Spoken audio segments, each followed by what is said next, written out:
Maybe I should start shit with Asmongold to see who could be the BALDIE.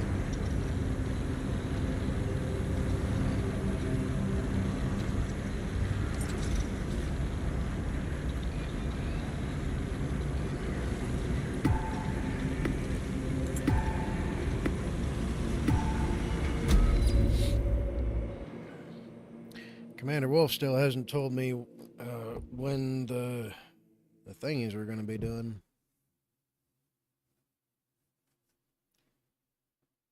We'll see.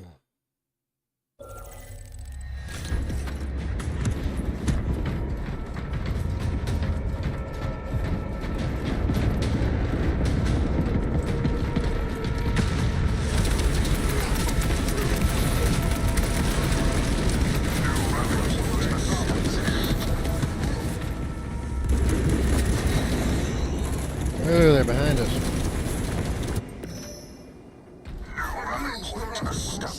Begins now.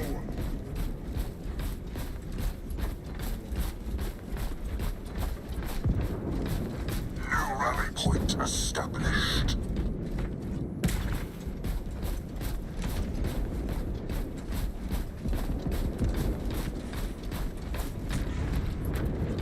Allied casualty.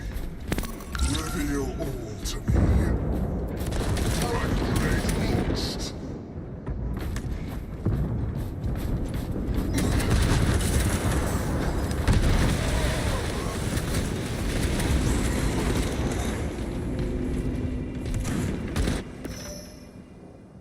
I am unstoppable. It seems like it's kind of hesitant on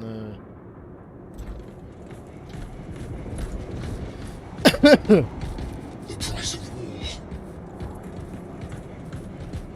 Zorgy, react to bro, youtube.com/watch.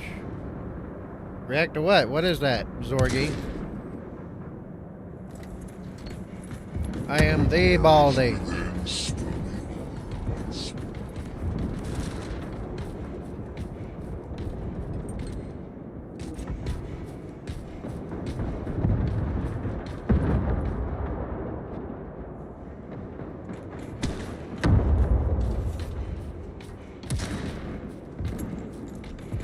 Let's make it better.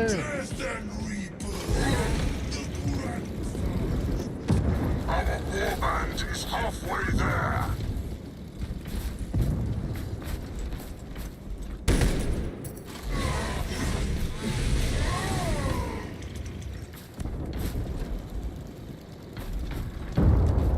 It looks really hesitant on my end. I don't like that.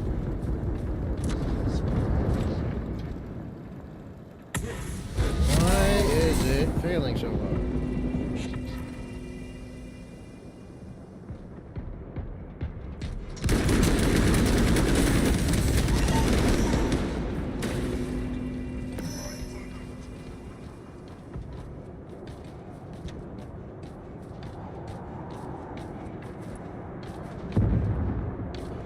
Will this fix it?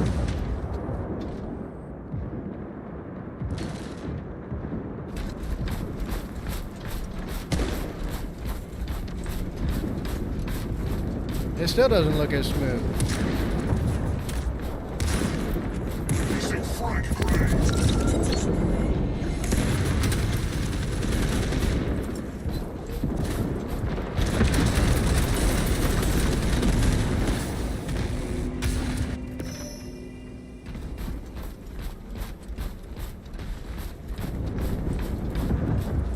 Warband, dominate and defile.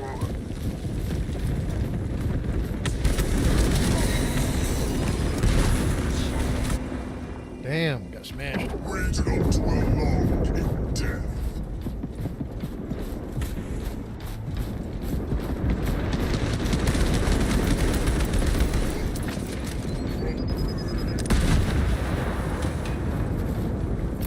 Throwing frag grenade.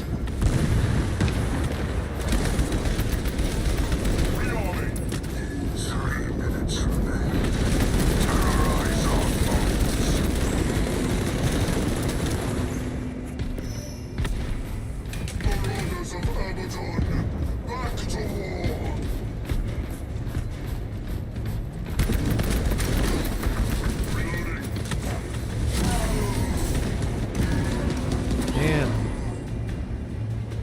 Slaughtered. The Black Legion stands 1,000 hosts strong. Frag grenade deployed.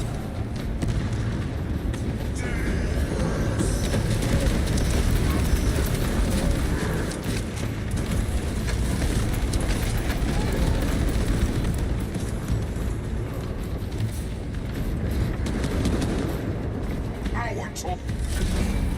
Stay flirks. React bro.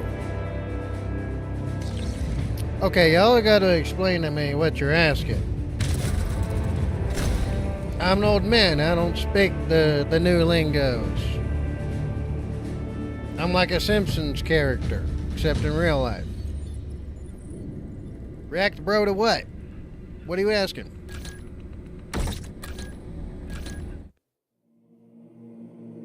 Tell you what, you both explain yourselves, and I'll look at it.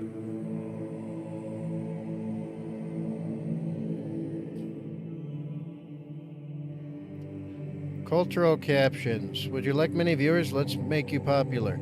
I'm not doing a bot farm. No, thank you. They cut down channels that do that shit. Unless you're really big channel, then they don't care if you do it or not.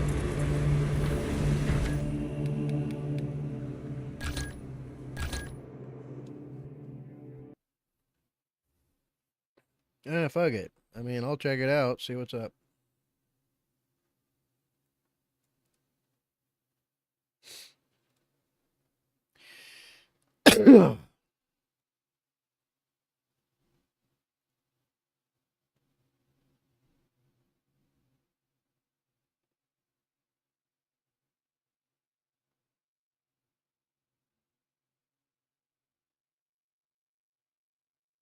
Okay, let's go to the tubes.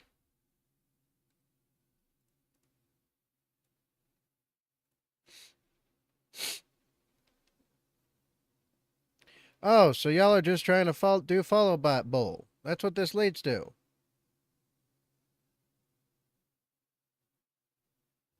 I don't want bots. What's this? I'll check out the next link.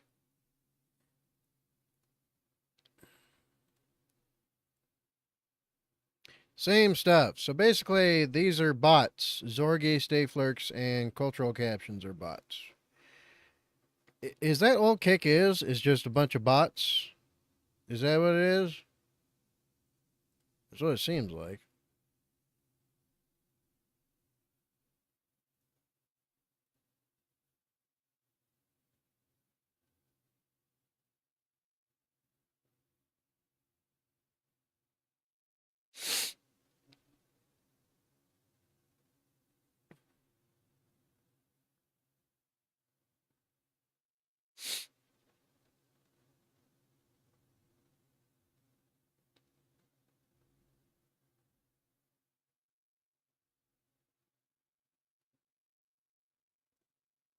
Well, I need you. Great. Who's calling me?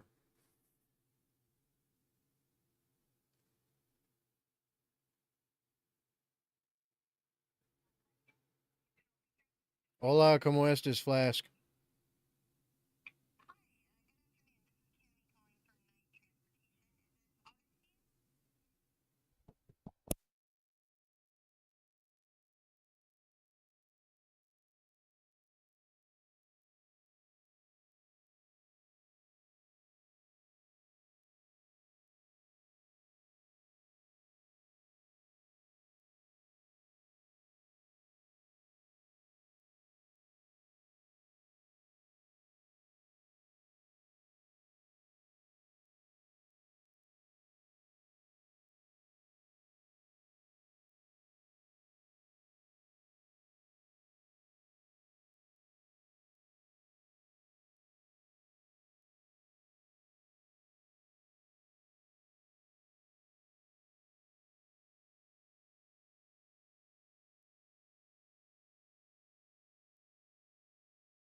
everything or have you go through the trouble of doing it twice. So we can just hold off, and then I'll put a note in here.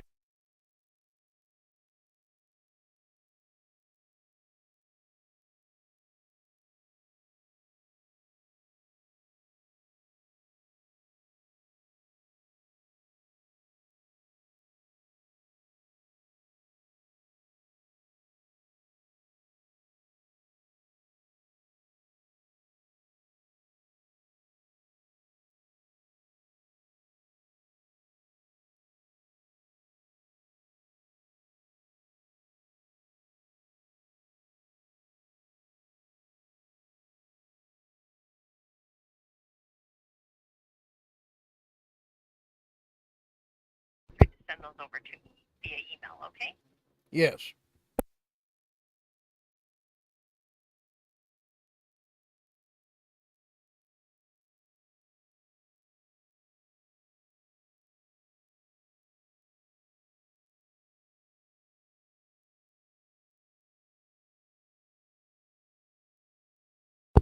Apologies, I got a phone call that may or may not end up being important. Oh, yeah, and Merry Christmas, Emilia. Is that how I say it? Emilia? Or is it Emila? Emila? Emila, ¿qué estás haciendo? ¿Mijo o mija? Which one? No worries. Well, I appreciate it. What was I going to do? I completely forgot. I'm in the water at the moment. Where am I from? What do you mean? Like originally? Like my ethnicities, my ascendancy? What part of the USA?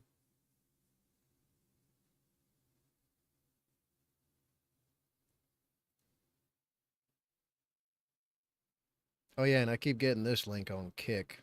Pisses me off a bit. Wait a minute. Are you a solicitor?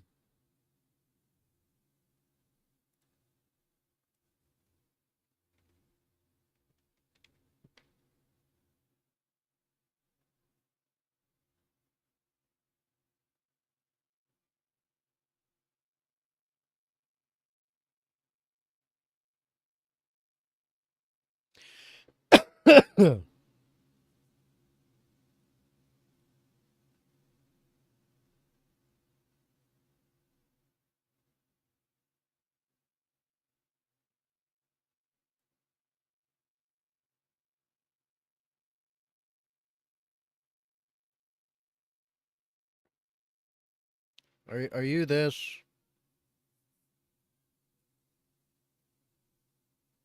What part of the USA? We'll say the Southwest for now. But is this what you are?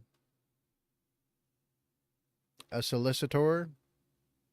One that solicits, especially one that seeks trade or contributions for something?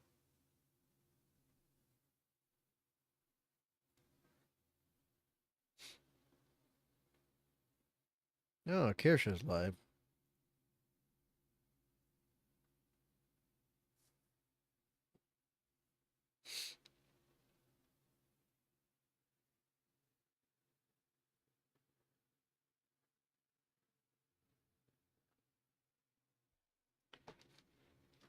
Did I take my second? Oh, I did.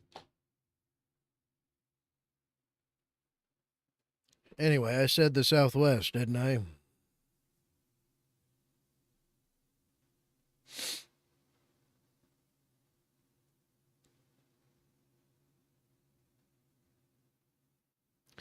I live in Florida, and it's been so nice getting to connect with you. You sound like a solicitor.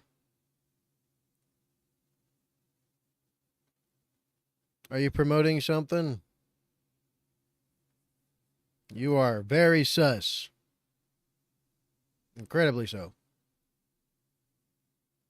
I appreciate the engagement, though.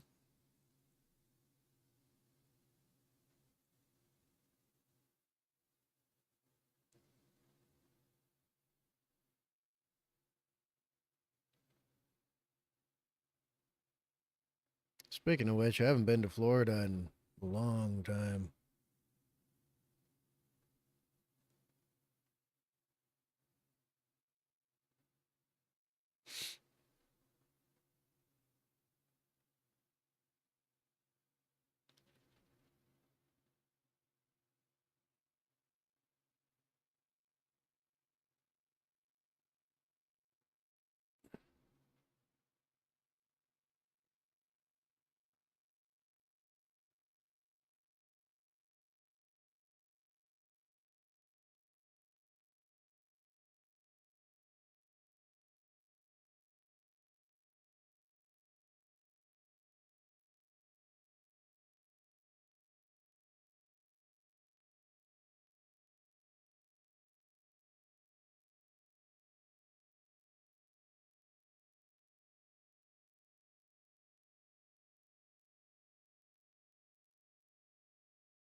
Hope I'm doing great. I'm alive.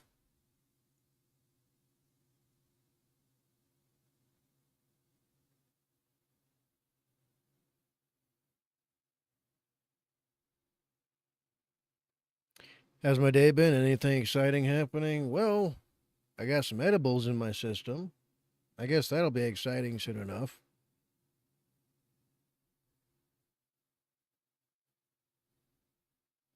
Oh boy, people are going to be mad about this one.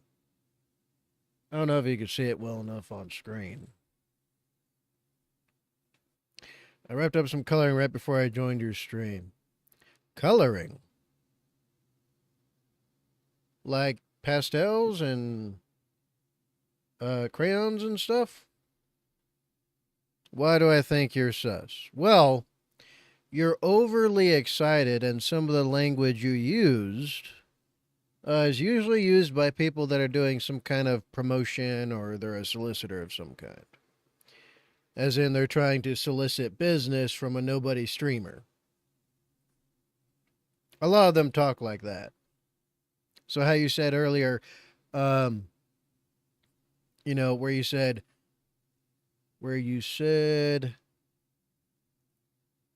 and you were very much back to back to back on it, right?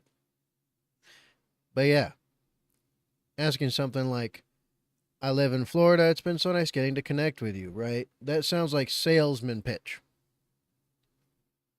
or salesperson pitch, right? They're like, oh, hey, now let me get to know you, and I'm so excited to meet you, and you're wonderful and great. That's how they get people to bring defenses down in sales. And, they act like you are the center of the universe, and they butter you up, essentially. That's why I was like, huh, you sound like a solicitor.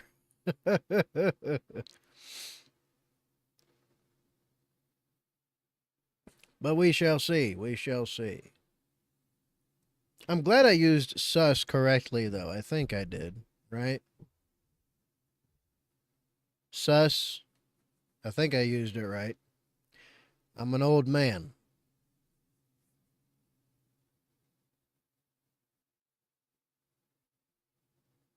Oh, yeah, speaking of which, people gonna be mad as hell about this. Trump says he doesn't want Somalians in our country. Somalians, no. People that want to be Americans, yes.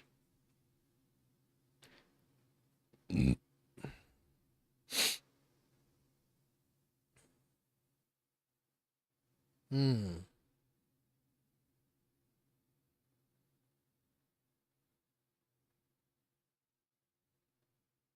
Maybe I'm going to watch a bit of Civ Div, see what he's got today. What do people like you?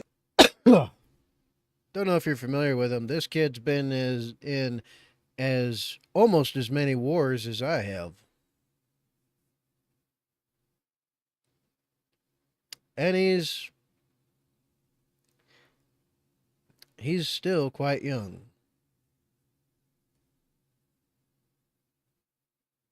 Oh wait, I'm going to put this in the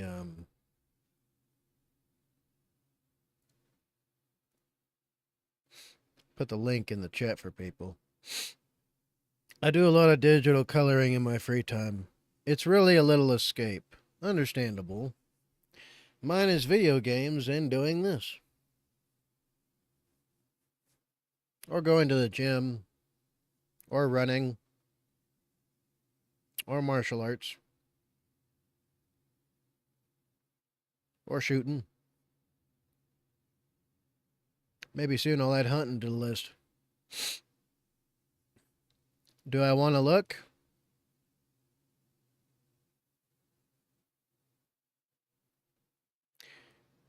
Ah, so you are trying to sell a product.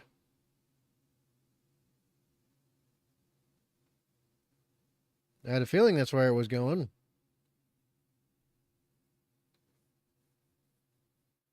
I don't have any money, darling. Or dude. I don't know which one you would be.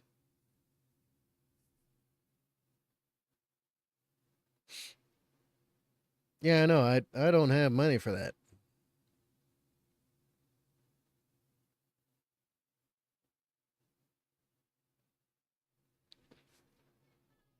Nobody, just feedback, nothing, sell any ring.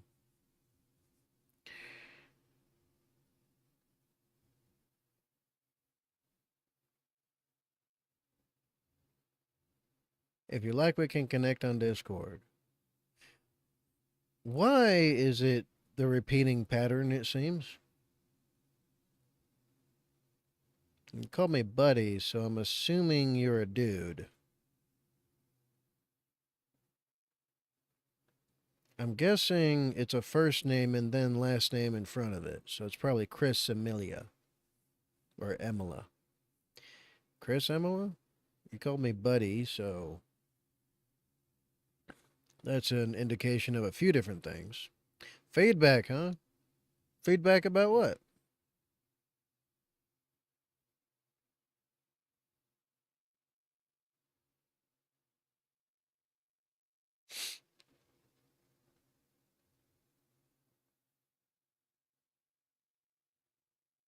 Connect on Discord. Uh-oh, I hope I don't have a mosquito in here.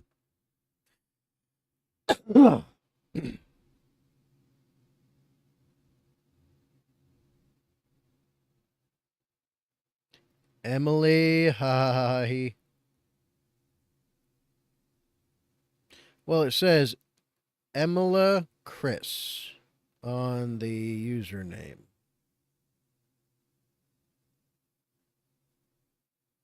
So you're probably Chris Emila.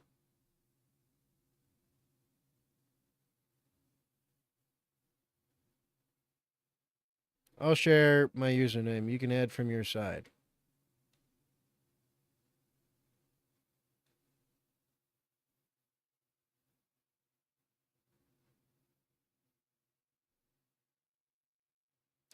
What I will ask is, why is it so important to show me, a nobody, you just literally met, or you literally just joined the stream, your digital art?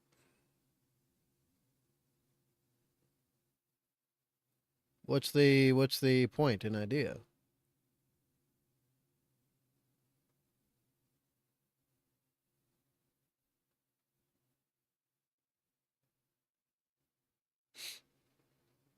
Do you have nobody else to share it with? Is that the thing? I'm just a little confused, that's all. What do I mean? Well, what's the ultimate... I mean, what are you... I'm a little confused here, to be honest. Because I can't figure out if you're just trying to show off some art that you made, and you're very proud of it and would like someone else to see it and see if they like it or not, or if you're doing it because of potential promotion and you're like, hey, maybe I'll get a commission out of this. Can't really tell which. I'm so confused because, well, that makes two of us.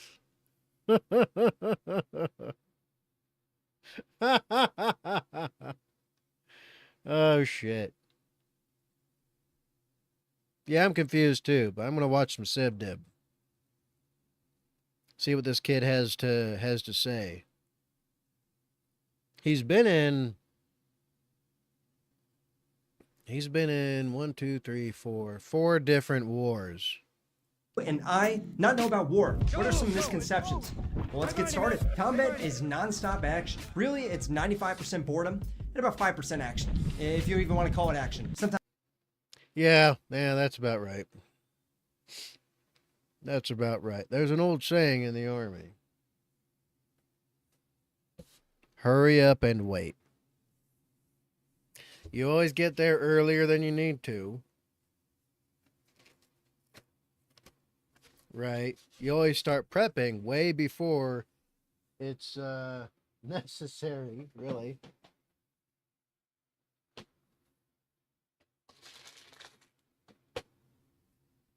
And you usually get there before the enemy if you do everything right. Or let's say you're doing a movement to contact because you don't know exactly where the enemy is. Well, then you're spending at least 90% of the time walking around trying to find the enemy.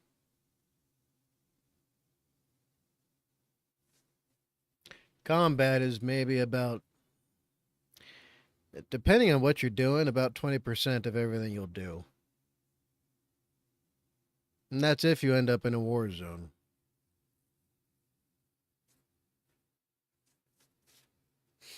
Here's some of your art that you're sharing with me. All right, I'll humor you.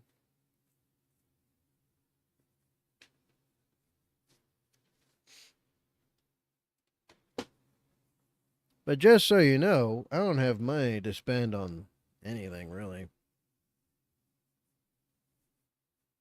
Tell you what, after I'm done talking about this video, we'll do the Discord thing. We'll see how that goes. How's that? that's getting hit by artillery. Sometimes, oh, there's a drone in the sky. But 95% of war is you in the rear training up, working out, doing whatever. All right, that's an easy one. But how about this? There is no music tied to it. I have music in the background of this video to go and keep up an energy. In a lot of combat footage, you have intense music. There's nothing out there. You can hear the birds chirp. You can hear the rumbling of the generators. You can hear people talk. So that's something that we all know, but it becomes a lot more real when you're in it, obviously. Go! You always see the enemy clearly. I think there was only one time that I saw an active soldier doing a mission that was on the opposition. And that was in Ukraine on my first trip. We were doing recon into the gray zone, and I saw 2 Russian soldiers 600 meters away. And as soon as they saw us, they ran off. That was it. That was the only time that I saw an adversary with my own 2 eyes. Not looking at the screen of my drone, not looking at anything. It was that was the first time. Now you. Yeah, it really depends on where you are. I've seen the enemy plenty of times. But that's usually when we're on our way to go get them. So like Iraq, Afghanistan, parts of Africa, Asia, even some places in Europe, Eurasia, and then of course the Middle East, all over the place, Syria, Libya, Gaza, Israel, Jordan, Egypt, Lebanon, a lot of places, including South America. So Mexico, Central America, and then of course like like Venezuela, Argentina, Colombia. I've been a lot of places. And at least half of the time I've done combat missions or deployments or any kind of stuff like that. I've quite usually half the time been able to see the enemy, see the target, see their escorts or whatever, or see all the bad guys are coming to get, because we go to them more often than not. And so, it's part of what we do. Recon is just to make sure we know where they're going to be. And if they're fixed in place, are they going to go somewhere else? And if they're going to be fixed in place, we just drop on top of them. But if they're not and they're on the move, we try to see where they're going to be next, and then we usually will be there waiting for them. So I think him not seeing, much direct, like in your face combat, I think it just has to do with the circumstances of everything he's done. You got it. I take commissions, but I also make art just for fun. You're so smart. Really nice meeting you. Okay, appreciate it. But yeah, and yeah, there's different times where there's been, medium to long distance engagements. Such as us moving through some spot and then getting shot at from about a click away. And then some other times where it's like they drop rockets and mortars on your position wherever you are. That happened quite often as well. Not to mention, they constantly mortared and rocketed the farms, the fobs. But yeah. Amelia Chris, have you added me? Added you on what?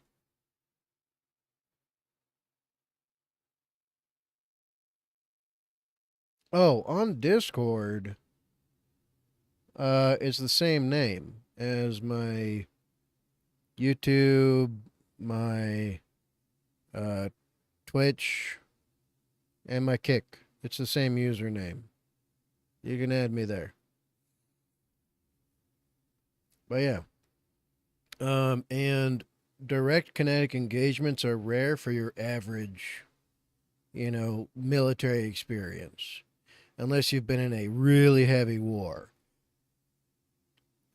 Before, like, drones became the new thing. So, like, Iraq and Afghanistan, right? Battle of Fallujah, Battle of Kandahar, right? All that stuff.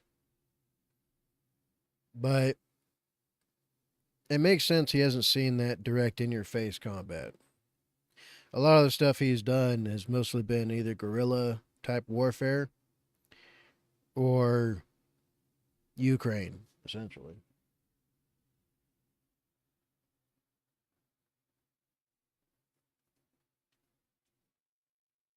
You do see a lot of drones. You see enemy presence all the time. I used to see the Bayraktars above us.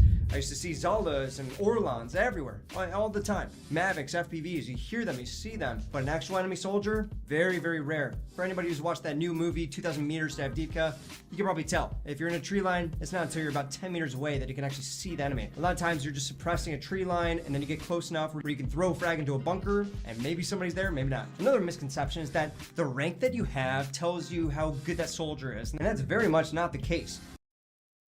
Rank don't mean shit when it comes to skill and experience. Rank doesn't mean anything. There's plenty of guys lower enlisted who've got more combat experience than most generals. That's a fact. Now, for me, as an NCO, I was experienced and I was, well, competent. I wouldn't say I was the best soldier because I knew guys that were the best soldiers. Right? These guys were legs up compared to the rest of us. But then again, they were kind of born that way. But when it came to, rank matching your skill and your capacity and your experience as a soldier, that does not equate anything. You could be as high ranked as you want. You could be as good as possibly can be at expert infantryman's badge training. You can be as good as you want to be in garrison. None of it matters unless you've been tested and proven in combat. I was a squad leader when I probably shouldn't have been squad leader in Iraq. And as the squad leader, I'd appoint team leaders that were not my first choice, but it was all I had. You work with what you have, and the command a lot of times gives ranks to people that you might not think is the best choice, but it's their call, and you can't do anything about it. Another one is that you run everywhere with your rifle up like you're in Call of Duty. Obviously, video games are different. You know, that's a whole other topic, but no. A lot of times you just have your rifle slung on your back. A lot of times you have it on low ready, or just kind of hanging there. Most of your taskings as a soldier does not require your rifle. War is loud. I've said this before, and yeah, it's true to an extent, but unless it's very close, your ears probably aren't gonna be ringing. It's loud, but it's probably not louder than a rock concert at certain points. The loudest sounds that I heard was in training when I didn't have earplugs and I was shooting a rifle. I was shooting an M27, went through like 500 rounds, and left ear's kaput now, but that was in combat. So I would say the loudest thing that you're gonna hear in combat is your own rifle shooting. Other than that, it's not gonna make your ears ring too bad unless it's like a really close mortar shell. So I just wanna make that distinction. Another one. This too is where our experiences diverge, because he is right. Combat is loud. When you're busting through the doorway of a compound, all right, a hut, a building of any kind, and there's bad guys there that are armed, they're already shooting at that door. I was point man more often than not. Most of the time, because I volunteered, I'm like, look, if I'm going to go, I want to go quick. So, and I wanted to, you know, make sure everybody else got back. So I figured might as well get it over with and jump into the shit. And as point man, you learn two things real fast. You got to be fast and get the fuck out of everybody else's way. Because if you're not fast enough, you get in there and you get all shot up and torn up. If you clog that door and the guys are trying to get in behind you, you're keeping them in the fatal funnel. Everybody's going to die. So you got to get in there fast. You got to commit to one direction or another. The rest of the team will follow in and flow through. And you want to get out of the doorway. Right? Everything else happens right after that. But those are the two first most important things. Is getting in that door, getting out of the way of the doorway so everybody else can get in that door.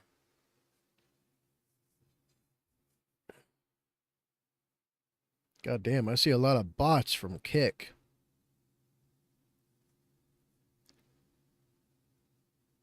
Yeah, I see a lot of bots from Kick. Jesus, I think that's all Kick is. Anyway. But yeah, this is where his experience and mine diverges, because it's loud. It's not loud for that long unless you're in a really intense, fight. Where it's like lots and lots and lots of them and a bunch of you. Then shit's loud pretty consistently. Getting ambushed. If we were ambushed by some guys that were green, oh, they shoot every chance they got. Everything, everywhere, all the time, every time. Or, they take some return fire and then they immediately skedaddle. Those are the two things that usually happens. And then if we're the ones that initiate contact and we're the ones jumping in on them, right? Then soon as a few guys shoot, then more guys shoot, and then other guys shoot, and next thing you know, everybody's trading rounds in every direction. Which, that gets real loud real fast. And then in southern Afghanistan, they would have basically they'd have like grenade matches with us. Funny enough. Because it's hard to get through, like the buildings down there, they're made by mud blessed by Jesus or something. I swear to God, because putting charges on those suckers and blowing through them is almost a practice in futility. You got to hit them with some real heavy shit, and even then it might not crumble the way you want it to.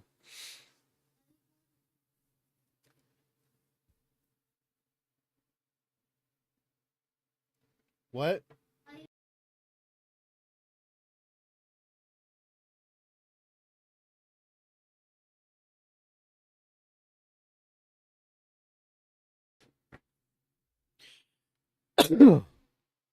As I was saying. But yeah, it can get pretty loud. The closer you are to the immediate fight, the louder stuff gets. You know, and freaking, it really depends on where you are too. Because if you're doing like some kind of urban clearing, then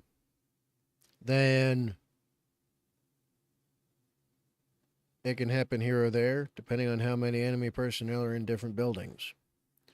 So, you know, if there's like one or two per building, give it like a minute tops once you enter and clear.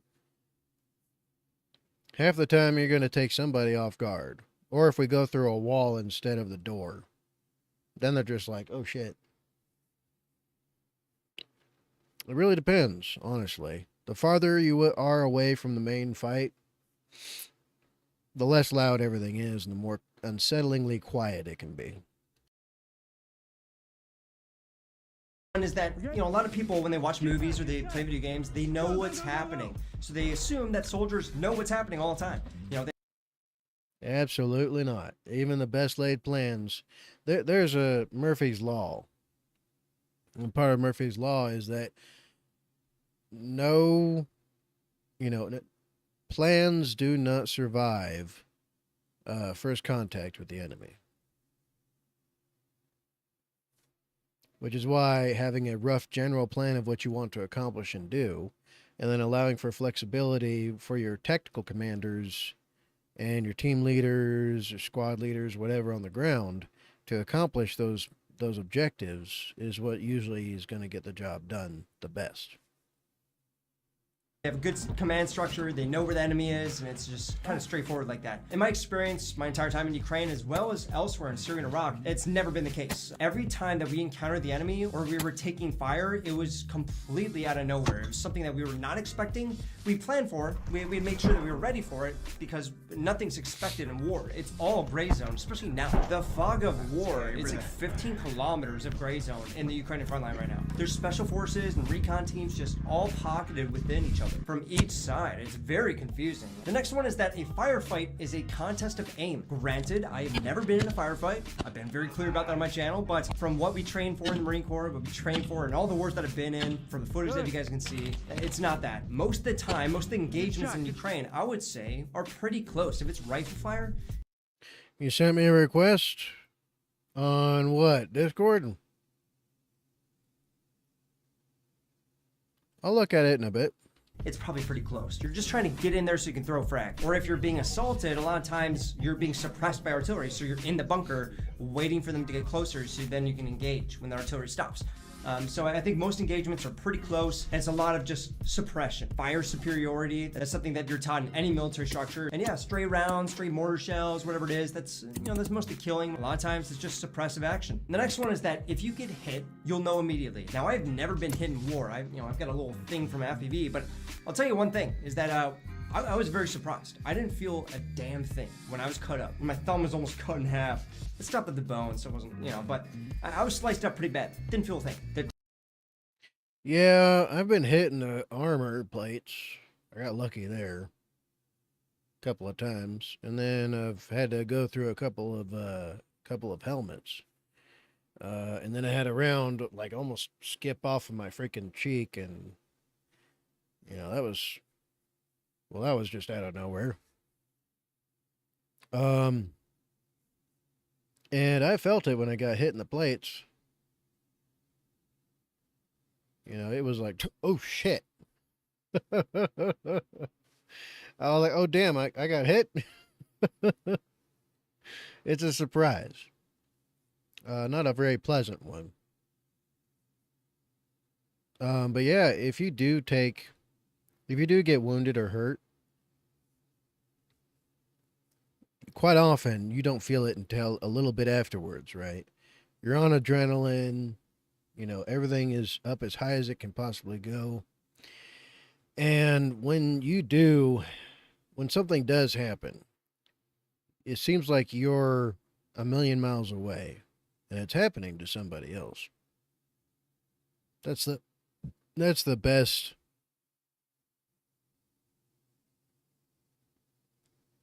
Yeah, that's about the best condensed explanation I can give on that. Tourniquet was immensely painful, but the stitches, the actual cut itself, the wrapping of it, I didn't feel it. There's a lot of footage on my channel where you can watch Arnie getting hit. I've been to a lot of hospitals visiting friends, and you know, it's generally the same consensus where we don't feel it. The next one is that you're gonna have perfect memories of combat. You know, obviously I talk about it on my channel a lot. I have a lot of vivid memories of what happened.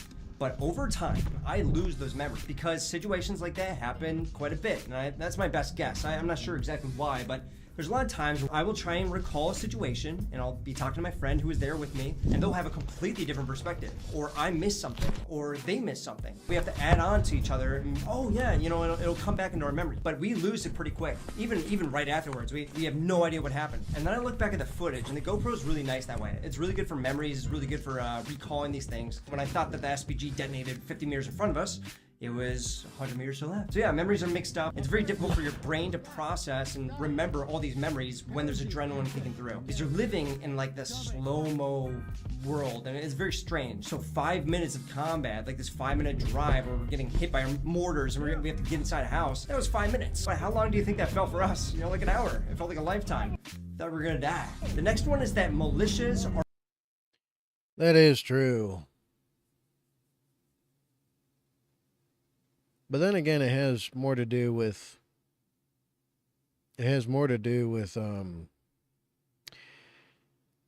constant cognition than anything else.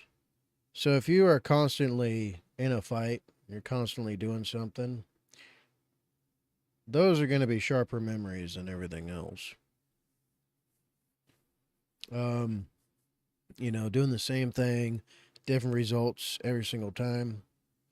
Sometimes they can blend together, but very momentous ones, right? Like, you know, having to hold a battle buddy in your arms while he's dying, or pick up his pieces from, you know, the wadi that was like, you know, a few hundred meters next, you know, off of the road, off the route. Stuff like that does stick real hard. Because everything else tends to kind of blend together. But it's like really anything when it comes to memorization. If it's not happening consistently and constantly and it's all the time, degradation is very real. Untrained. Now, I've spent quite a long time in militias. Now, yes, they lack the typical training that you get in the military. We do not have marching. We don't oftentimes have different patrol patterns, but we do train marksmanship. We do train how to use these weapons in what places that we need to use them. We learn tactics. What is the best way to do a raid and then come back alive? We learn about a different type of war because militias are not fighting a ground war. They're fighting an insurgency, and it's a very different thing. So you shouldn't think of them as untrained. They're trained differently. And some of the best fighters I knew were in those militias. The next one, a lot of my international fans are not gonna like this, but Westerners are just superior to local fighters. Not at all. The superiority of a fighter doesn't have to do with any of his training. It doesn't have to do with how prepared they are, what good gear that they have. It has to do with their brain. Are they willing to fight? You know, right now I am an American who volunteered in Ukraine. I did 2 years, but a lot of that time was as an instructor. I was not on the front line. Most of the Ukrainian soldiers have done way more than any Westerner in Ukraine. More operations, they've done more actions against the enemy, and it's all because they have the morale in their head. They're able to go out there, come back, and repeat that cycle for 4 years. That's something that Westerners don't have, a lot of us. I mean, some of us do. I know a lot of them that are laying in the ground right now that did give their best. You know, that they had that mindset. But I think a lot of Westerners do not have that, at least in my experience. So no matter how much you shot back home, no matter how much military experience you have, it doesn't mean anything until you actually get there and you see what the ground situation is like. The next one is that you're gonna know who the enemy is. There's been a lot of clips recently of these recon teams of both sides coming in contact with each other and thinking they're on the same side. The blue armbands, the yellow armbands, all those, you know, they still exist, you know, especially for the line units holding the line.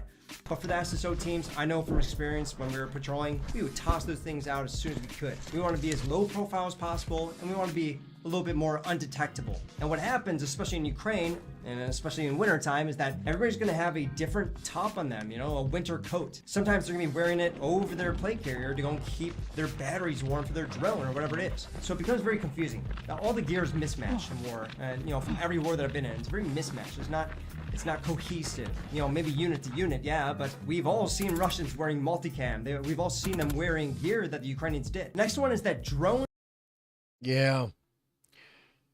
Unless someone's in a consistent uniform and you're wearing something very distinctly different that you could tell at different ranges, it is kind of tough unless you have the right optics and you have the right assets for PID. It's PID is a positive identification. So if you have PID on a target, you know who they are and what they are, right? PID has always been a very big thing for us because we like to keep our missions as clean as possible. You don't want to just indiscriminately kill everybody around the target and the target. You want to be able to get the target and not, not indiscriminately cause collateral damage just to get to your target. Unless you have zero other option, that's actually quite common, unfortunately, because the type of people we fought against use other people as shields. And so to get to them and to end the threat and complete the mission, got to go through some other people, unfortunately. But yeah, in my experience, I mean, a lot of the enemy I fought was technically civilian. They're not a uniformed military. They're not a regimented fighting force. They're not registered. They're not, they don't have their own units really, and they're kind of disparate, scattered, and chaotic. For the most part, right? I've fought some standing armies before, long time ago. But yeah, even then, things were you had to be a lot sharper on the individual level in order to be able to conduct discernment. And that's why you had people with saying passwords and all that kind of shit too. So yeah. And then later on, uniforms adopted having these flashes on them where they were in IR and they created a certain pattern, and you wore a certain type of flags made of a certain type of material that helped you to stand out compared to the enemy that you were fighting if someone else was looking at you.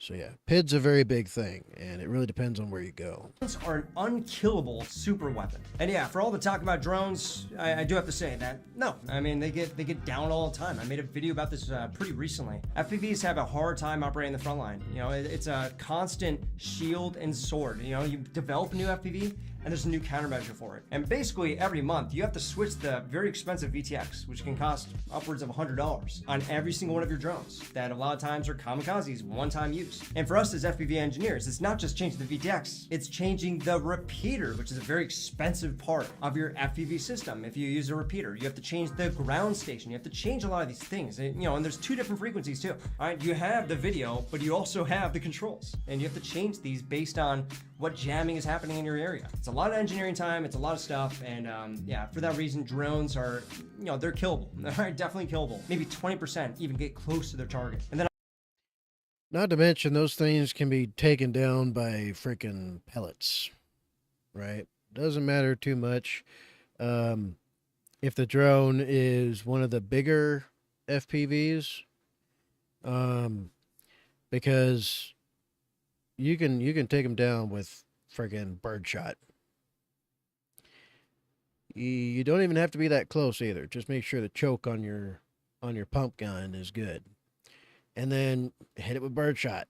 Shoot the general area that sucker's in. It's gonna hit a rotor or two. Drops like a rock.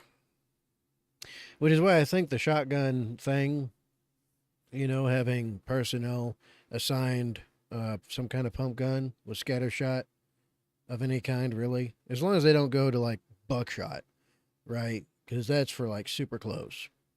You want birdshot because it does the best scatter pattern. I mean, maybe buckshot if you're an excellent shooter, then there's that, but because at best, though, the problem is you'll probably only get one shot at it, and you better make that shot count. Because if you're actually shooting at it, it's coming for you. I know, fiber optics, maybe AI in the future. Yeah, for sure. But fiber optics, we put a net over our stuff. We put nets over a lot of our position. And we have the fundamentals of being an infantryman. Dispersion, camouflage, a lot of different things that you can do against these drones. Shotguns, there's people developing rifle rounds that split into 3 or 5 parts in order to take out drones. There's a lot of stuff that's in the works right now that will be able to take out drones more effectively. The next one is that the guy flying the drone is safe. They are not. Obviously indirect fire is just a part of war. It's something that everybody gets used to when you've been on the front line a lot of times, but that's the main killer. Indirect fire, bombs, drones. I'll check after this. It's the main killer.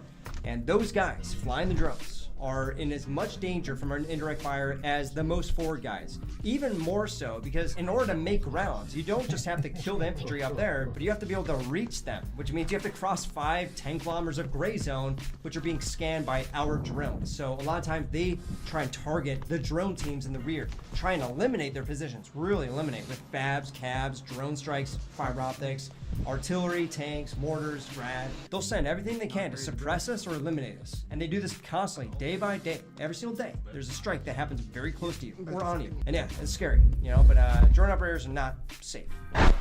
It's not a safe job. The next one is that, Man, hearing those rounds land. Boom.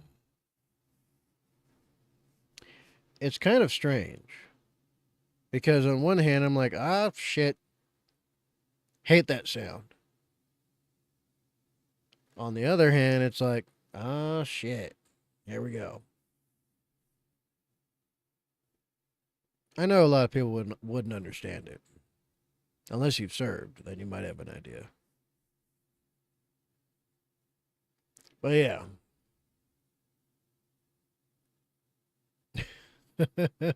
I gotta hear that again. operators are not safe. It's not a safe job. The next one is that. Boom. Boom. Brother. Good times, good times. But yeah. So there was, I forget if it was in Chechnya or was it in Georgia? Maybe actually it was in, maybe it was in Crimea or Donetsk or Luhansk. It's probably happened in all five. But there was a particular engagement where the Russians were conducting one of their several invasions that they've done. And, you know, all of the enemy force had cell phones on them. The cell phones were turned on. And they were pinging. And they weren't on airplane mode. Or turned off entirely, which would be the smart thing to do. Well, the Russians used that to fix their location. Hit him with a bunch of artillery, hit him with aircraft of all sorts. And then were able to fix their positions. They basically wiped the whole force out.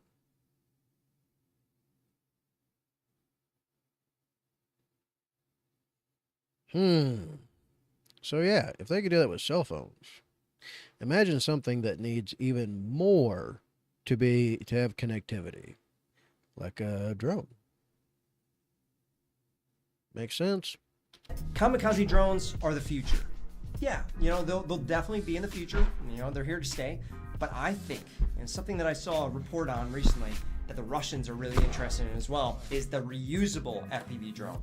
These ones are bombers, and you know, I made a whole video about why I think that bombers are superior to kamikaze. So I'm biased, but I think it's for good reason. Bombers make it so that you can make that expensive Western-made drone, but you can return it. You know, a Switchblade costs how much? That was a kamikaze drone. It wasn't very effective, and it wasn't worth the bang for the buck. So I think that bombers are going to be used a lot more than kamikazes in the future, at least in the near future. The next one is that jamming only affects the enemy. No, all right, I'm gonna keep that nice and simple for you guys. No, jamming is jamming out a frequency, and it will jam out any of them. The next one is that everybody reacts to trauma the same way. Not at all.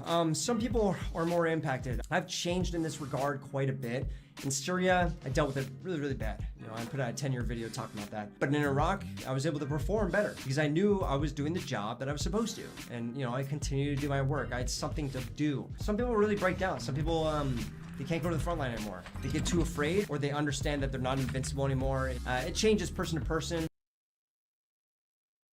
Not that I'm aware of.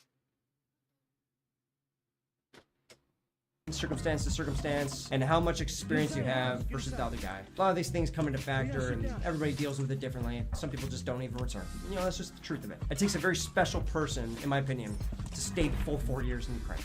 Very special person. And it's somebody that, yeah, they can deal with trauma a little bit better than the others. The next one is that you can tell who's battle hardened. And that was an experienced soldier. I can. I know that they come in all shapes and sizes, you know, in all different personas. You know, a lot of the times the people that you see online, or the people that you hear about, they talk a lot, they're war gods, you know, but they're really not. And they didn't do. Like Tim Kennedy. Tim Kennedy, little Timmy. After he got exposed recently, he kind of went off the deep end. He made up all these stories, making himself sound like a freaking action hero. But it wasn't until others like myself read his book, watched certain podcasts, and thought about certain things we knew about him, we're like, that doesn't make sense. That doesn't make sense. And that never happened. That also didn't happen. Oh, shit. Old Timmy's a liar, making the rest of us look bad. Much, and they're scared, you know, but they put on this persona, and it's something to watch out for, you know, just you as a viewer. Some of the most experienced guys, some of the guys who've been through the most, are the quiet guys, the guys that you wouldn't expect. And I'm not just saying that, you know, a lot of these guys, they have some insane stories, but, you know, the war's over, or their time is over, and they move on with life. Better than me. I'm always thinking about it. And the next one is that war makes sense. Never did. It doesn't matter what war. It's all confusing, and there's very little that makes sense. Not the on the ground situation or the political stuff. The geopolitics, it's very confusing. For every single war that I've been in, I've always been an underdog, and we've always been abandoned by our allies. We've always had our adversaries do something completely unexpected. And there's big changes based on funding and personnel. There's big things that happen during war, and we've all witnessed it in Ukraine. People who are members of my channel, been here a while. You guys understand that. War changes all the time, and every 6 months there'll be a new weapon on the battlefield, and it'll take a lot of lives, and then you have to learn and then adjust to it. Yeah, it's just always something surprising. Every time you go to the battlefield, it's never the same.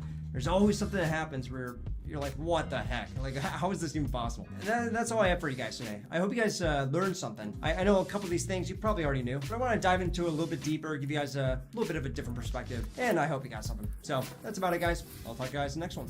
Peace. Well, there we have it. Now, he's right about everything he's saying. Just his experience and mine are very divergent.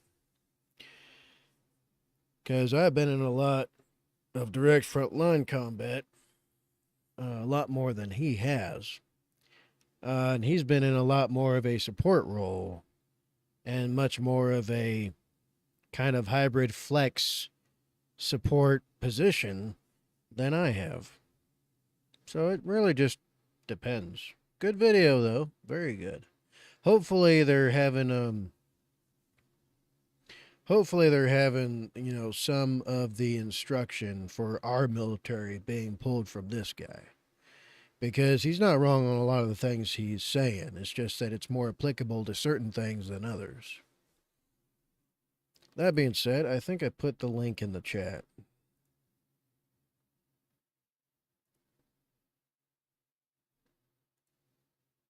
Yeah, I put the link in the chat. Okay.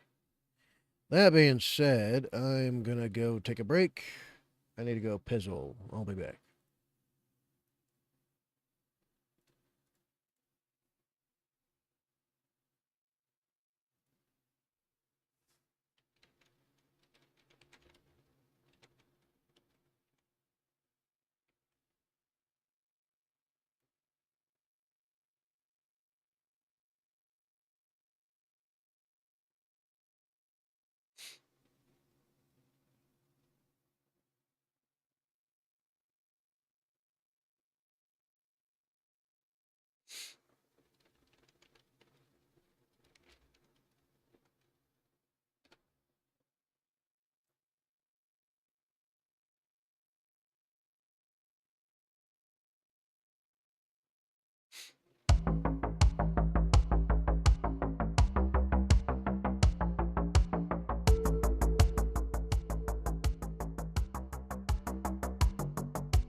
Okay, cool.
Okay, so you weren't kidding when you said Emily.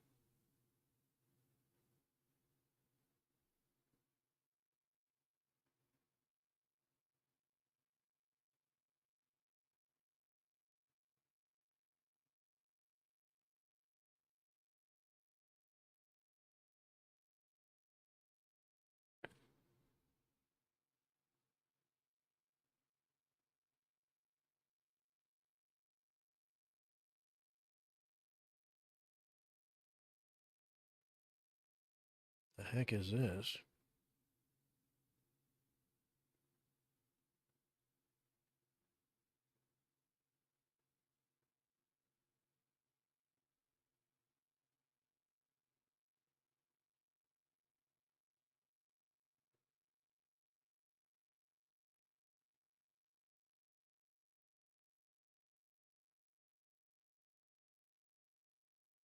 Well, anyway.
Ooh, let's see what Smugalana has to say about this.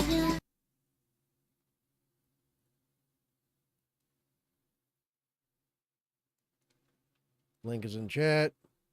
I claim the rights to nothing. Let's watch some Smug.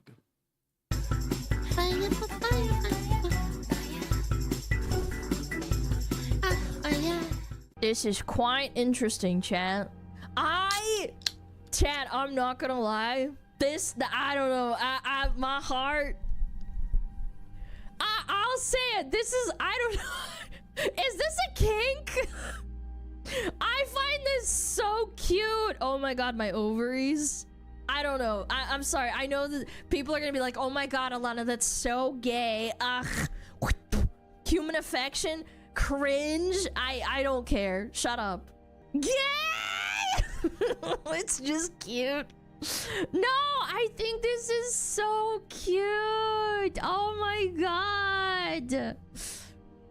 Dude, this is so stupid. So, I saw this initially and I mean, if a guy is more feminine than he is a guy, then, I mean, he's at least still male. But you wouldn't catch me doing some gay shit like this. Just not my thing. If some other dude wants to do something like that, then cool, I guess. then I saw this quote retweet and it went viral. This happened like probably like what, 2 weeks ago? Yeah, it did. So, incredible things are happening in the Rogue Gambit nation. Rogue is the chick on the right, and then Gambit is the guy on the left. They're superheroes, right? Well, not superheroes, they're mutants. But anyway, my point is, this person, this dumbass is like, men don't yearn like this anymore. Shut the hell up. Yes, they do. They just don't express it like this because it would instantly give every woman the ick. Like, again, these stupid. Well, that's too. There's that too. Yeah. It's a very specific subset, a very niche amount of females who would think this was at the very least cute for any other reason except attractive. Low IQ people. You want to be yearned for like this, but not literally because you'll call them gooners. People like you. I love this. This is so cute to me. Then again, this is also part of the stuff to like to emasculate men, essentially, right? Making them more feminine and making females more masculine. What they're doing is they're swapping the natural stuff, right? Because they want to upend reality for it to be what they want it to be. When the vast majority are still nothing like this whatsoever. You can't beat nature. Personally, this is adorable. Again, you're also like outing yourself for being an insufferable bitch if you say this. Men do yearn, and they do act like this, and they do dote on women. Then they will act all mushy and like cuddle you and like grab you and shit. Like, I don't know. That could be me, yes. Confirmed. I mean, I do those things too. But there is a good amount of women that don't like it. They like being rough-handled, manhandled. They like being chucked around a bit. If you know, you know. Yes. I've seen the memes. I forget, there's a quest. No, it's not a quest. It's not a quest. There's a joke in Elden Ring of a man putting his head into the lap of a woman because she asked him to. And people, like, went crazy with that. Even though it cursed you. It's like, I would still want to be cursed if I could put myself into the lap of a woman. They put that in the game. Yes. Yes, Fia, that was it. The chick in at the table. People love this. Women and men. But for some reason, miserable bitches like you are like, men don't yearn like this anymore. Shut up. Men do this, but they only do it after developing a level of trust that those feelings won't be betrayed. Well, yeah, some do and some don't. I mean, I used to be quite balanced. Now my heart's made of stone, and there's only one way to get through it. You gotta chip away at it. But before 2 divorces, and thousands of dates in between, I still had the romantic side of things going. I was still very much like, if I love you and I adore you and I think the world of you, I'm going to show it, right? Now I don't do none of that shit. And they also will usually only do it when they're alone. They're not gonna do this in front of other guys. They won't do this. They might, like, ruffle your hair or, pat you on the back or something. Like, guys don't do this in front of other fucking men. Again, you're gonna get called gay. I've seen this happen enough times over the years in Discord and in MMO friend circles. I've been in so many MMO friend circles across many, many games. This happens a lot. The reason this girl thinks men don't yearn like this is because she's never had a guy act like this with her, because she's probably retarded and insufferable.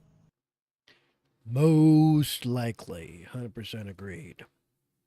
Not to mention, it's the gender role reversal bullshit. Everyone's tired of it.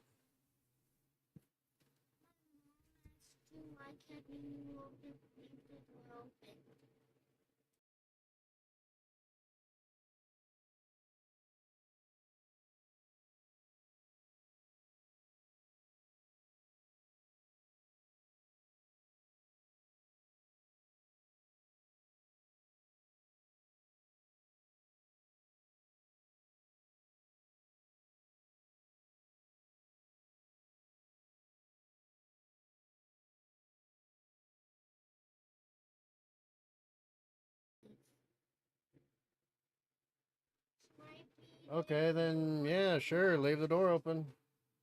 Might be if it was 1 or 2 hours, she said. Okay.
Okay, back after interruptions. That's what it is. I'ma say it. I'ma say it. You men aren't allowed to say this because they'll be called misogynists or whatever. I'll fucking say it to your face. She probably never will. Yeah, if she makes posts like this, unironically, I don't know. It could be rage bait, but still, I mean, like at the end of the day. Gamut also loves Rogue this much, even with limited skin image space. He says Rogue can't touch other people with bare skin without killing them. Relationship is bizarre. Yeah, exactly, because her touch like kills people. Yeah, it's true. Yeah, but I mean, this is just like I'm taking this as a broad stroke of like this isn't about the actual fantasy of, you know, the X-Men. I'm talking about like men and women in general. Not talking about the canon. Lana, defender of us men. I just want men to be happy and go outside. This is all I want. I'm white pilling you guys, okay? And also, I follow Madam Savvy, so this came across my page. It came across my front desk, you know? So, Madam Savvy says they just get shamed for it, called gooner, or worse. True, they get they do less intimate things on Twitter, and then people still call them gooners. Yeah. It has been women who has made them stop displaying much or taking chances on you as in women. What brightens my husband's day like no other is getting to see me. 6 years in, and we still act like it's the first month. Right now, we have about an hour between us while I house sit, and we call each other multiple times a day because we miss each other. And when we see each other, I leap on him like an I with abandonment issues. He also ragdolls on me as soon as we have a couch nearby, so I don't get hurt. I wonder if what you meant was no one has ever yearned for you. That's very cute. Yeah, relationship goals. That's very sweet. Again, this is your daily white pill reminder, like I said, that good women do exist. You're gonna find your person, chat. It doesn't matter if you're 20, 40, 60, you will find them. You will be happy. Take your white pill, chat. Take your fucking medicine. I'm gonna cram it down your little gullet. Don't be a fucking doomer 24/7. I know. I can't speak for everyone. I know a lot of you have been hurt and you've been wounded and you've been betrayed. Don't let the woman or man that did it to you win. Don't let them do that. That's like a bad juju. It's bad energy. That means that they win. The good ones are out there. That fucking cloud over your head, it's gonna go away, okay? You will find your e-girl support e-kitten, chat. Yeah. Yeah, like, I don't know. You gotta have a little bit of faith. Just a smidge. Even if it's like 1 tiny little percent. If you are hurting a lot, I understand. I'm not trying to, like, explain away your pain and be like, no, you're not allowed to be in pain. You have to, like, suck it up. I understand. I totally do. I get it. But maybe in 5 to 10 years, maybe my words will, like, ring in your head. You know, like a ghost. Hmm. If I have to do when I'm done. Yes. I'll be like, ooh. Read from the start of the chapter. Ooh, and maybe it'll make you feel better. I don't know. Maybe you'll see a woman. The thing is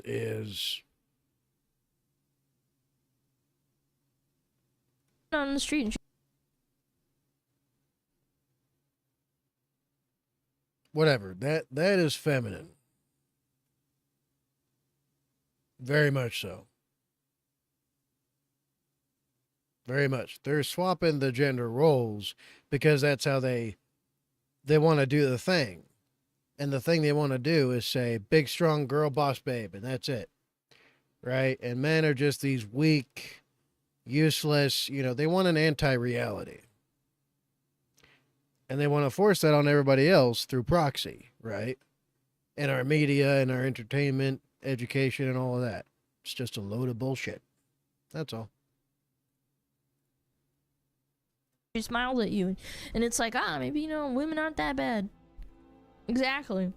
We need hopecore music? Yes. Someone's gotta put the hopecore music in the background. Yeah. No, the voices! Yeah, like, look at this. Look at this. Yeah. Wow. Normal standards, can't hate, reasonable. Hopecore? Hopecore moment? We're gonna take a test. We're gonna try to find your ideal man. What age does he have to be? Between 20 and 26. How old are you? 22. Okay. Why not older? Because then we're hitting grounds that are predatory. Can they be married or not? I'd rather not have a married man. White, black, or Asian? I like them all. Minimum height. Oh. I mean, I'm 5'1.5", so 5'4" and above. I think that's reasonable. I do. If she's 5'1" and she wants a 5'4" above guy, yeah, I think that's reasonable. Why do I feel like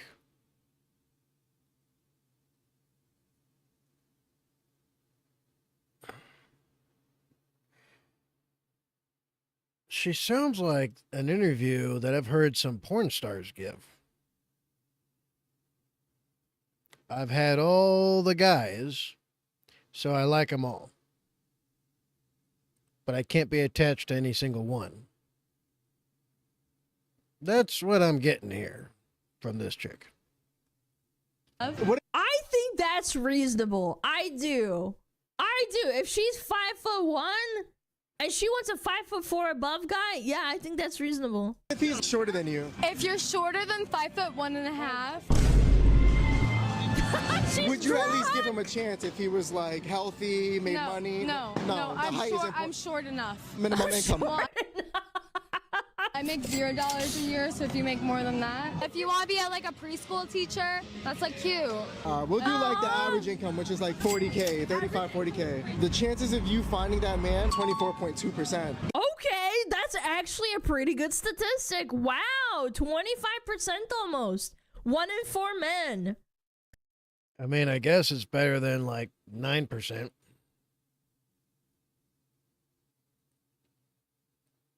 That's close to 3 times more realistic than your average. Good for her. The highest we've ever gotten. That's actually pretty Wow. good. You have a really good chance of finding him. How do you feel about that? I feel embarrassed. We're Why gonna take are you embarrassed? Girl, she's drunk as fuck, by the way. She for sure sounds 20. Yes, she's young and drunk. Okay, hold on. But she's crying. No. She's just really drunk. Like, chat. I've seen drunk chicks before. She's really blasted. But she's still being honest. Actually, you know what? The fact that she's blasted out of her mind. I keep getting really bad pauses on her face. Hold on. She's really drunk. I don't want to do this. The fact that she's being really, like, honest about it, even while under the influence, yeah, like, I think she's being really good. Yeah. A girl being happy with a guy making 40K a year, maybe she's...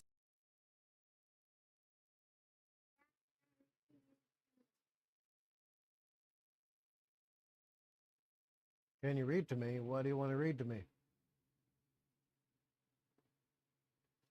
So to read out loud. You can read out loud in there. Well, I don't want to be like too loud. Cause my mom doesn't like it when it's loud. Well, too bad for her. If you want to read out loud, you could do it out there. Huh? Definitely gonna get in trouble.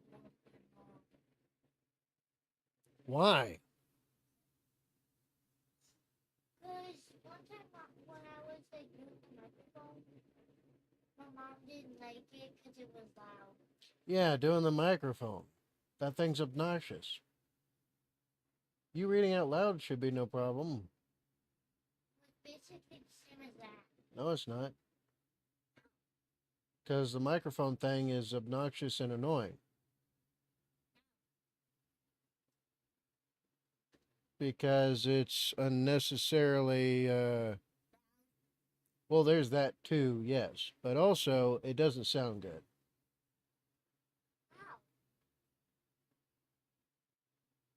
It sounds like you're trying to scream at somebody through a fan. Oh. To the rest of us, it's ear shattering. So it's understandable why your mom doesn't like that.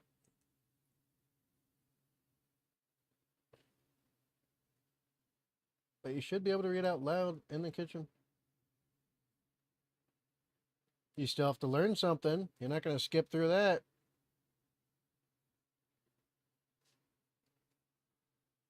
Smarter. Look, chat. Have you not ever been fucking drunk before? Yeah. Yeah, I don't know. She's being reasonable. And by the way, I don't think that the what is it called? 20 to 26. If she's 20 and she goes anyone above like 30, I would say I do think it's a little bit like strange. I think you don't get a lot of things that you get in common anymore. It's hard to like have hobbies that overlap outside of like sports and like maybe music and I don't know. Like, I don't know. I feel like you have to talk to someone that can relate to you on like a personal level. I think that's difficult with someone that's like when you're in your 20s and then you go for someone in their 40s, like they've already had most of their life, their adult life behind them. They're getting in there in the middle ages and then, you know, you're in your 20s. Embarrassed that other girls will call her standards too low. Yeah, I think there's like a social pressure to it. Like, oh my god, girl, you should like be more better. You should be better for yourself. You gotta pick someone that's got like 80k. Yeah, I don't know. I think she's being reasonable. And I've also seen a lot of these where they're super duper drunk and they just go ham. They're like, oh my god, they gotta be like 6'2", massive pee-pee, and have a six-pack. I'm 22, it's so over? No. Not to mention, being a good person is the bare minimum. Being a good person? That's bare minimum. Oh, yeah? You obviously haven't been to the rest of the world to appreciate that, have you? What's the average story of women overseas traveling alone by themselves? Quite often they experience that actually it's not a default for people to be good. The default of humanity is to be an animal.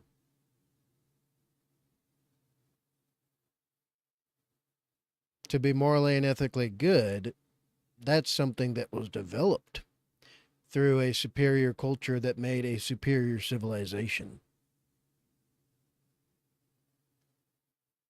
So you think being a good person, much less a good man, is bare minimum?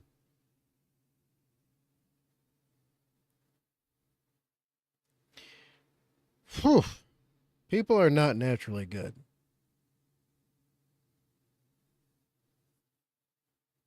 Case in point, Western women are the perfect exemplars of this. They're given every and any and all opportunities for everything and anything. And they, en masse, choose to be the opposite of morally and ethically good. They literally sacrifice their children to have the Whore of Babylon lifestyle.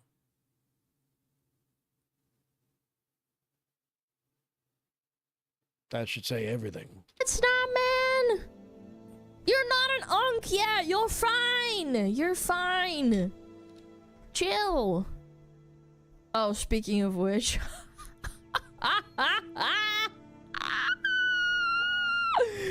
Speaking of 6'2" and a big peepee. Oh boy. What is this? 6'2" and above and being confused why you ran out of people is wild. Yep. So I paid for Hinge X and I literally ran out of people on day one. I paid for whatever the most expensive Hinge membership is. I did 1 week and I'm pretty sure it's Hinge X, but whatever the $25 a week one is, I paid for 1 week. I ran out of people in 1 day. Girl, what is wrong with you? I have only had the membership for 1 day and it's already saying, oops, we're out of people. What are you picking for, bro? change your parameters. You know what my parameters yeah. are? My parameters are 6'2" and above. Yes! Yes, that's really above average. My dad is pretty tall and he's 6'1". That's like... You're so stupid. It actually hurts my brain. I'll be back in a sec. That's some absolute ridiculousness. I need more tea for this.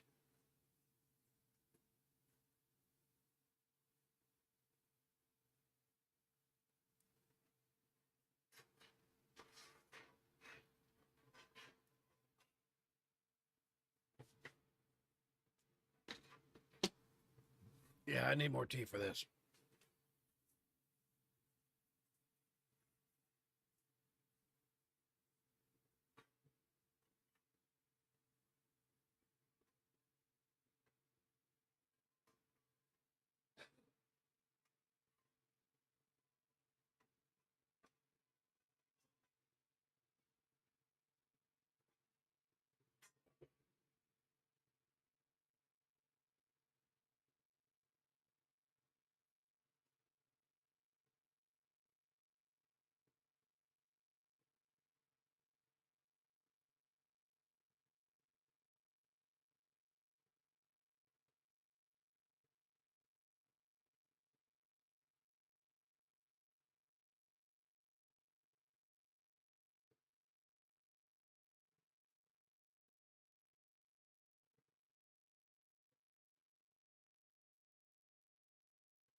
The tea is going to take a minute.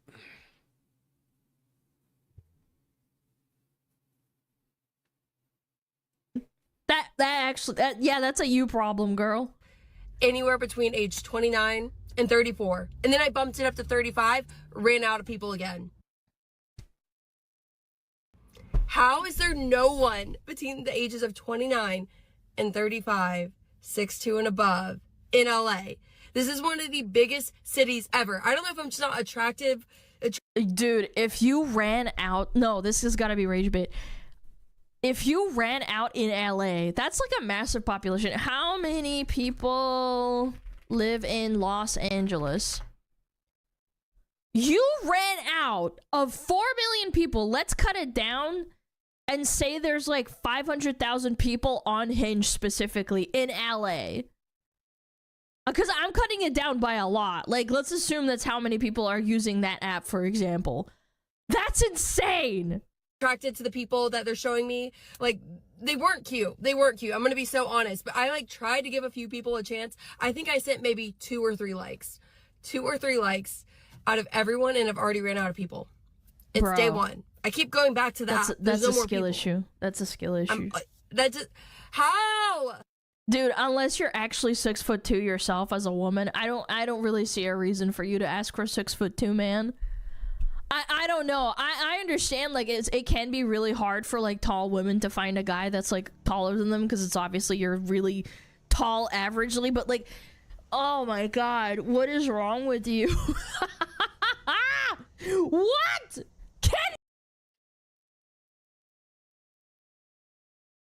She's trying to find a top percentile guy. Right. Good luck. Good luck. Not to mention, if you did meet a top percentile guy, he's going to use you and throw you away because that's all you're good for. These type of females specifically. Men filter by weight on Hinge! Oh my god. I've said this before. If you can filter by height for men, I feel like you need to filter by weight on Hinge. Or like any dating app. He's got a point. I paid for Hinge. He's not wrong. There's a waist filter? Nah, I don't believe you. I'd have to see it. 3.9% of men in the US are 6'2". Thank you. It pisses me off so fucking much when people are like, oh my god, 6'2" isn't actually that tall. And I'm like, are you retarded? Like, yes, 6'2" is like really tall. I'm pretty sure most men are, on average, is like between like 5'8" to 6 foot. The median is probably actually lower than that. Average and median is different. Yeah. Chat, they do exist. Good women do exist. Not in the West, they don't. They do, trust me. Okay, I'll rephrase.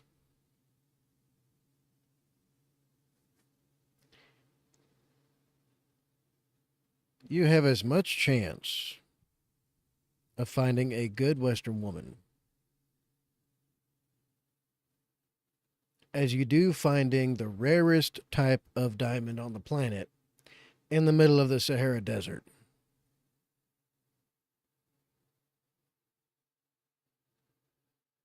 Good luck. I know! Maybe this is rage bait, okay? Maybe this is rage bait. These people are insane. I ran out of matches because I made my standards really unrealistic. Oh my god. Huh? Huh? What'd you say? Huh? Guy proves the study was right. What is this? Bro won the argument with silence. Women are usually considered to be more talkative than men. Yes. Oh, this just in. We need a study for this?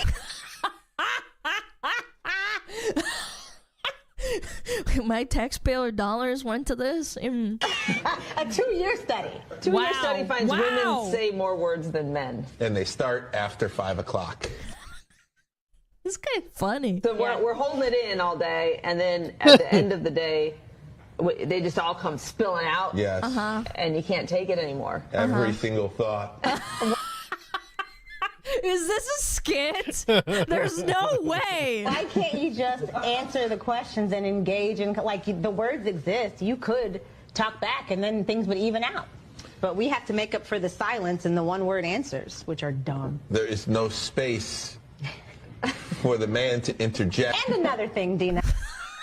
I'm just thinking that. I think you're wrong about that, because oftentimes we set up a story. So I went to the store. I had to make a return. Right. I went to make the return. The guy, the line was too long, so then I went to the other store. What happened to her? And then the light came on in my car. And I Holy shit. Oh, phone call.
Okay, we're back. Let's continue. What do you think I should do? Huh? And this is the problem. Right. So we keep going Yes, because queen. Did you hear what I said? If he died halfway through the story, is he asleep? Right. What's happening? Do you feel that this study is true Yes. with us? I feel like I don't use that many words. I agree. I agree with you. You ladies are perfect. There's no way this isn't a skit. This can't be real. This is on a news That's all I was getting podcast to. or whatever? Good. What's next? Perfect. No way this is real. Dude, this guy must be married. This guy's married to like... I don't know. This guy must be married. There's no way. Chat, I must be kind of the perfect, like... I don't know. I must be the perfect, like, female or something because I yap so much on stream. I don't want to talk to anyone for like 3-4 hours. If I get a phone call, I'm really irritated after stream. Yeah, I don't want to talk to anybody. I have to lay on my couch or like sit in my chair or sit at my desk for like a good 45 minutes, like not talking to anybody for like fucking forever. The self-glaze? No, I'm just saying, I'm not perfect in any other like respect, but I do think that like the one saving grace I have is that my quote-unquote job as a streamer, yapping so much fucking every day, I think my battery does run out. I don't want to talk to anybody. I get so irritated when my parents call me after stream or I get a phone call. It irritates me so fucking much. Well, I mean, some people can't talk all day. Some can. Yeah, I could refill after like a couple of hours. Job wide duck ass. I mean, you know, technically, yes. Tomboy supremacy. No, I don't know. Maybe I don't know. Maybe I do yap. I don't... She only likes talking to us. Yes, technically speaking. This I agree with you. Yes, sweetie, you're totally right. I love this guy. The amount of women who are done with men right now is crazy. Not bitter, not lonely, just completely over it. Congrats. Y'all fumbled an entire gender. By the way, ChatGPT ass. ChatGPT looking ass. Mr. Zach says personal unresolved trauma manifested as relationship advice on the internet. You need to go to therapy. This isn't normal. This is exactly what I was talking about, chat. Remember what I said? Look at this. Look at this. Dating a how could I support you right now instead of a you'll be all right. All women do is use men. First of all, I can't remember the last time I found a man useful. Dude, this is big pharma. Says a female that is literally benefiting from men's sweat and blood, keeping the plumbing going for wherever she lives, keeping the electricity on for wherever she lives, and making sure things are structurally and making sure there is structural integrity for wherever they're living, delivers their food, makes their food, prepares their food. For the most part, the vast majority of all working jobs are men. Keeps her safe and secure, security, law enforcement, military. So, if she's saying she can't remember the last time she found a man useful, that's either absolute ignorance on display from a spoiled, prissy princess, or she's outright lying. Both can be true. This is big farming. Can we bring back men who make it official? Be my girlfriend, promise rings, real commitment, bring that era back. Bro, just... Dude, no, stop it. Stop it right now. I can literally pick out like at least 100 fucking people in my chat right now that are like this. Shut the fuck up. This is so irritating to listen to. All you have to do is go into a VTuber's chat, or any woman's chat for that matter. You will find nice men right there. I'm just saying.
All right, let's continue. A cheating boyfriend becomes a cheating husband. A lying boyfriend becomes an untrustworthy husband. It's called seesaw. What you see in marriage is what you saw in relationship. If he's not a good boyfriend, he won't be a good husband. Adjust your crown and keep moving, queen. What are you guys adding me? Check location. Oh, you mean the person? Okay. Oh yeah, the clicking.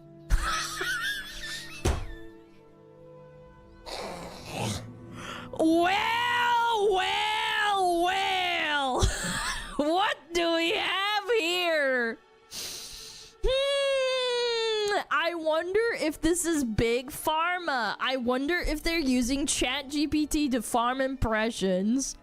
Well.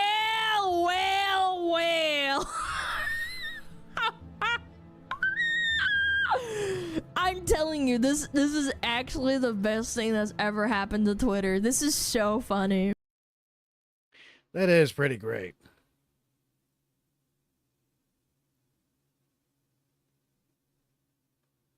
See what the comments say. Actually, this is 100% accurate. Well, when we do yearn, we get called creepy or misogynistic.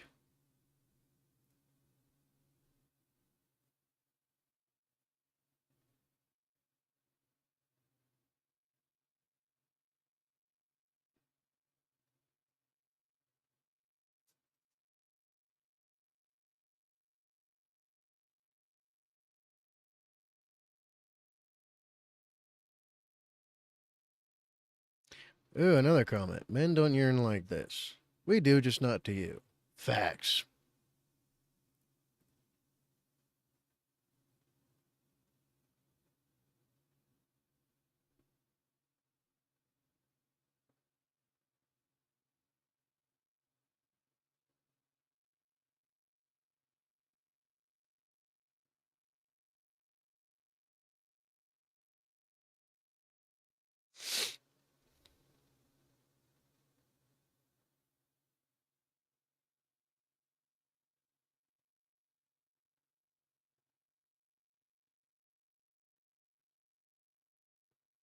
This actually is the truth.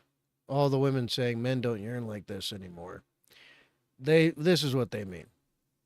The handsome billionaire that I'm pursuing don't yearn for me like this.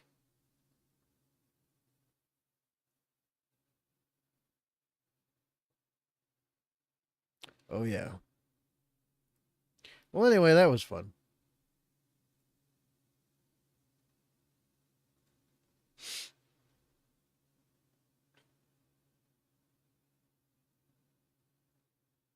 That being said,